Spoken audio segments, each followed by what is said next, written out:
పెళ్ళి ఎప్పుడు చేసుకుంటావురా? ఉద్యోగం వచ్చిన తర్వాత. ఉద్యోగం ఎప్పుడు వస్తుంది? ఇంటర్వ్యూలో సెలెక్ట్ అయిన తర్వాత. ఇంటర్వ్యూలో ఎప్పుడు సెలెక్ట్ అవుతావో? అది మన చేతుల్లో ఉండదు. ఏమే?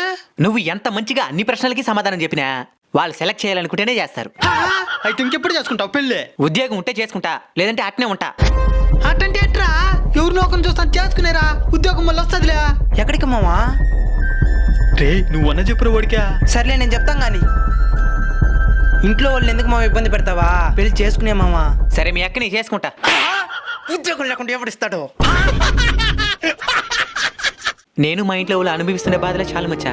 కొత్తగా కష్టాన్ని కొని తెచ్చుకోవాలనుకోవడం లేదు. ఉద్యోగం ఉండి లక్షల జీతాలు తీసుకునే వాళ్ళే విడాకులు తీసుకునేస్తా ఉన్నారు.